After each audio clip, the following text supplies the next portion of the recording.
खुदा की कसम, ये सीट क्या 10 सीट कुर्बान, कभी भी मैं वोट नहीं दूंगा। शुक्रिया सर। की सिक्योरिटी पाकिस्तान के गरीब बंदा देगा, उसके लिए मेरा पेट काटा जाएगा, मेरे गरीब गांव वाले का पेट काटा जाएगा। कौन है इस मुल्क का मालिक? चाहे वो एटम बम हो, चाहे वो और चीजें हो, चाहे अफवाज पाकिस्तान हो, ऐसे नहीं है। मैं I will never be a part of such bill unless and until I see the IMF both the bills and second thing is जो महंगाई का है ना सर, खुदा की कसम, ये सीट क्या 10 सीट कुर्बान, कभी भी मैं वोट नहीं दूंगा। जनाब नूर आलम खान साहब। शुक्रिया जनाब स्पीकर। सबसे पहले मैं भी कंडेम करता हूं सर कि हमारे प्रेस के जो भाई हैं बहुत बाइखलाक और बहुत अच्छे लोग हैं, चाहे इसमें भाई हों बहनें हों, जितने भी जर्नलिस्ट हैं, तो उसके इनके साथ बदतमीज़ी जो हुई है सर, उसको कंडेम करते हैं। और किसी को भी ये इख्तियार नहीं हासिल कि एक जर्नलिस्ट को, क्योंकि उसकी ये राइट है कि वो आज़ादी राय और वो सवाल पूछे। अगर आप जवाब नहीं देना चाहते ना दें, लेकिन आपने एक गाली नहीं देनी। जनाब स्पीकर, आज आपके शुक्रगुजार हैं कि आज हमारे वजीर ख़जाना साहब आ जाते हैं और ये पाकिस्तान की चले गए फिर चले गए। ये देखें पाकिस्तान की तकदीर, देखें पाकिस्तान की मिनिस्टर ऑफ स्टेट साहिबा हैं, पाकिस्तान की तकदीर देखें कि ये वज़राए ख़जाना जब भी खाली महंगाई, गरीब आदमी पे महंगाई डालना चाहता है तो असेंबली में आ जाते हैं और उनको उस वक्त फिर ये असेंबली के मेंबरान याद आ जाते हैं। जनाब स्पीकर, छतराली साहब आप बैठ जाएं प्लीज, आपने अपने उस पर बात करनी है। सर, मुझे तो मेरा भी ये दूसरा टेन्योर है और मैं देख रहा हूं 2008 में भी था ये, उस वक्त जो अभी इससे पिछले वजीर खजाना थे तरीन साहब, वहां पे भी थे। मैंने पाकिस्तान को तरक्की में नहीं देखा। मैंने बजाय पाकिस्तान या पाकिस्तान के गरीब बंदे को या नौकर पेशा को या हारी को या किसान को या बिजनेसमैन को कोई फायदा मिले, मैंने उसको नहीं देखा। मैंने 2 बंदों को फायदे में देखा है। वो जो वजीर खजाना थे उन्होंने अपना एक बहुत अच्छा बैंक खोल लिया अपने वक्त में, ए रेटेड था, AAA कर दिया। अब मुझे ये हैरानी होती है कि वो भी आजकल टीवी पे वो होते हैं और ये वजीर खजाना साहब भी, इनको पता नहीं है सर। ये कहते हैं कि आटा पे, और वो आटा 800 रुपए और 1200 रुपए पे 20 किलो का तैला होता था। आज सर 3600 रुपए का मिल रहा है आपको, 33 और 3600। 3600 बलोचिस्तान में, 3300 आपको पिशावर में मिलता है। इनको मेरे ख्याल में चीनी का रेट पता नहीं है। पहले 50 रुपए की चीनी होती थी। मैं हर एक दौर की बताता हूं। पीपल्स पार्टी के दौर में 25 की थी, फिर जब मुस्लिम लीग नून का दौर आया तो उस वक्त 50 की थी, फिर जब इमरान खान का दौर आया तो उस वक्त 85 की थी, फिर अब जब दौर है तो 120 रुपए की चीनी है किलो। मुझे बताएं इसमें गरीब बंदे को आप क्या, मैं यूरिया का बैग आप कहते हैं हम यूरिया में जमींदार और मज़ारों को फायदा देते हैं। 800 रुपए की बोरी थी। इमरान खान साहब के दौर में 2600 के हो गई, अभी 3300-3700 पे चली गई। उस वक्त ये जो DAP का खाद की बोरी थी वो थी 2200-2300 की, फिर हो गई 6000 पे मिलने लगी इमरान खान साहब के 7000 की। अब जब हमारी जरूरत होती है मज़ारों की, जमींदार लोगों की, तो 13000 रुपए पे हमें DAP की खाद की बोरी मिलती है। आप अगर कारखानादारों को फायदा देते हैं, उसके साथ जमींदार और गरीब बंदे का कोई हारी का कोई फायदा नहीं होता। आप हम पे एहसान ना करें, आप पाकिस्तान के 70% लोगों पे एहसान ना करें। यूरिया आपके कारखानादार आपके अपने होंगे, किसी इदारे के होंगे, हमारे नहीं है।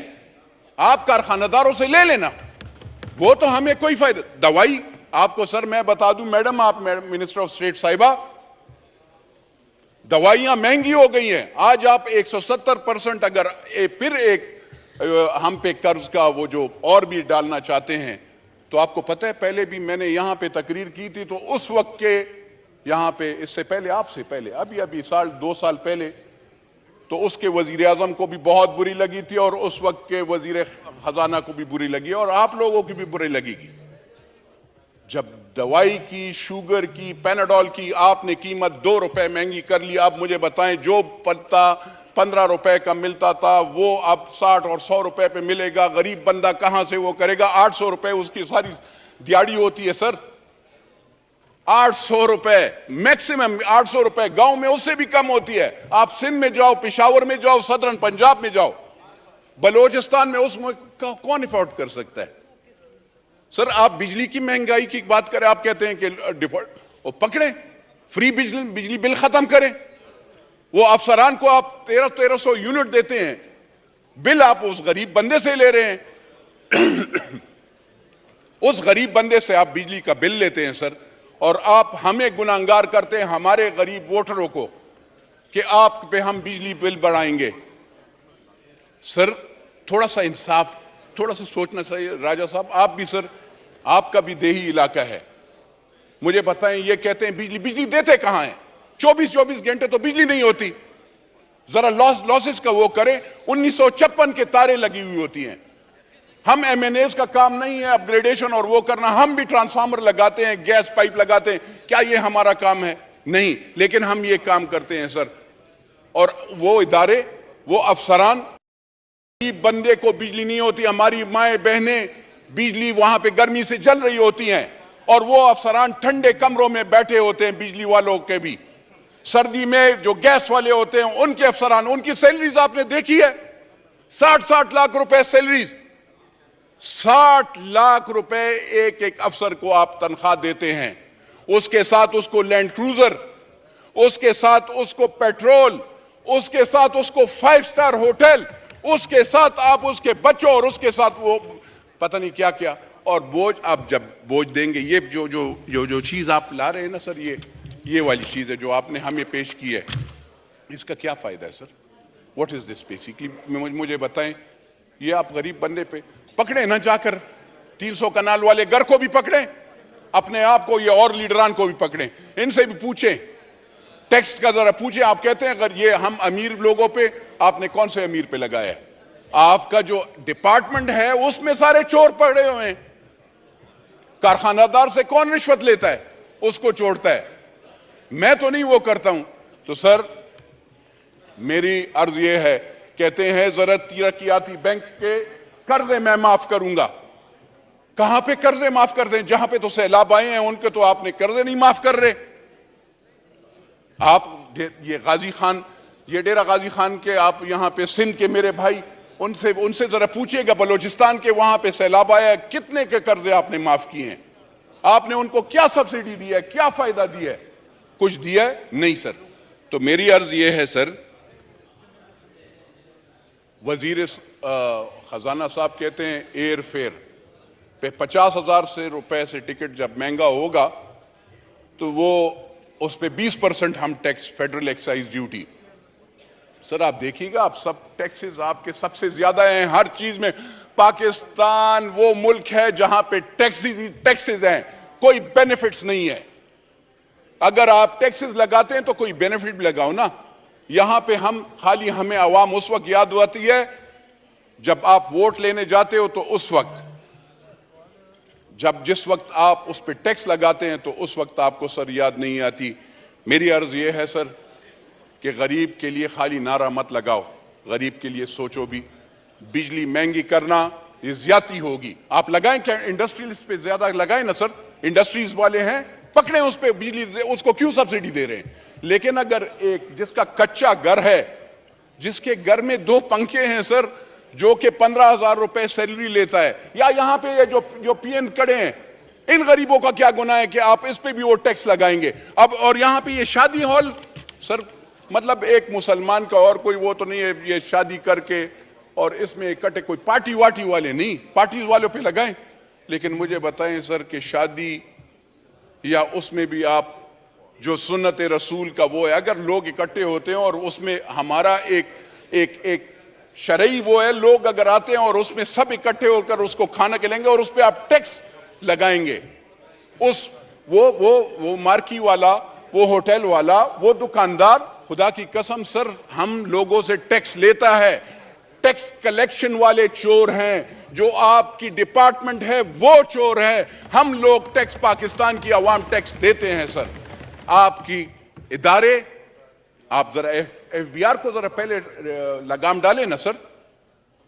ग्रीन चैनल्स पे आपके वो स्मगलिंग होती है, आपके यहां पे आप ये वजीर खजाना साहब से मैं जरा पूछना चाहता हूं कि आपने कौन से कानून के तहत डॉलर माफिया के साथ नेगोशिएशंस की? कौन से कानून के तहत आपने 275 रुपए पे डॉलर उनके पास लेके गए? कौन सा कानून था मुझे बताएं। और कौन है इस मुल्क का मालिक जो कि अफगानिस्तान को डॉलर सीमेंट के बोझे और यूरिया की बोरियों में ले जाता है? मैं तो नहीं हूं सर, ना आप हैं। तो वो कौन मालिक है? उस मालिक से पूछा जाए कि ये डॉलर्स कैसे अफगानिस्तान को जाते हैं, ये यूरिया कैसे जाता है, ये आटा कैसे जाता है। मेरे बलोचिस्तान के भाई के लिए नहीं है, मेरे खैबर पुख्तूनख्वा के भाई के लिए नहीं है, मेरे सदरन पंजाब के भाई के लिए नहीं है, लेकिन वहां पे अफगानिस्तान और उसके लोगों के लिए आटा और यूरिया है।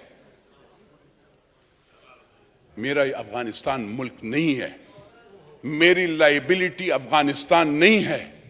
बिरादरम मुल्क है लेकिन मेरा मुल्क ये पाकिस्तान है। मेरा मरना जीना इस मुल्क के साथ है और इस लोगों के, गरीब लोगों के साथ है। तो सर मैं अर्ज ये करना चाहता हूं, इनकी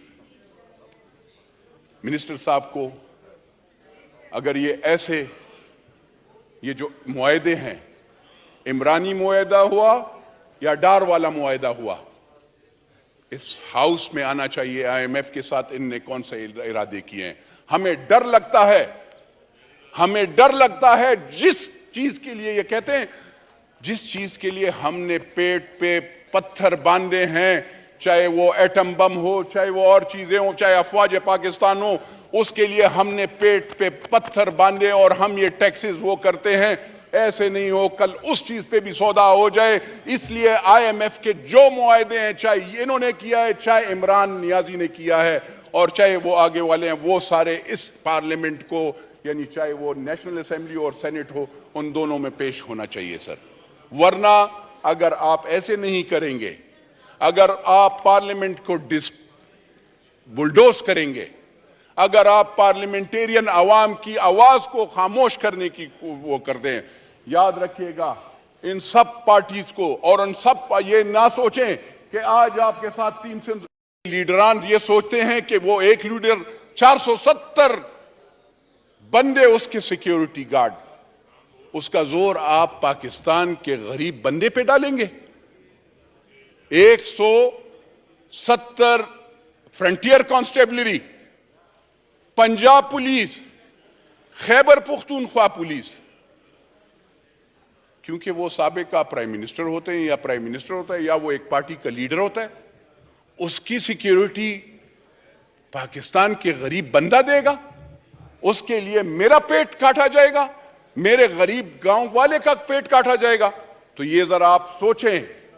आप पहले बिल पास करने से पहले आप कहते हैं आप हम सिंप्लिसिटी लाएंगे, हम वो करेंगे। आप जरा पहले अपने आप को आगे पीछे देखेंगे आप क्या कर रहे हैं। आप अपने अखराजात कंट्रोल करें तो फिर हम मानेंगे। ऐसे नहीं है। मैं I will never be a part of such bill unless and until I see the IMF both the bills and second thing is जो महंगाई का है ना सर, खुदा की कसम ये सीट क्या 10 सीट कुर्बान कभी भी मैं वोट नहीं दूंगा। शुक्रिया सर। पाकिस्तान जिंदाबाद।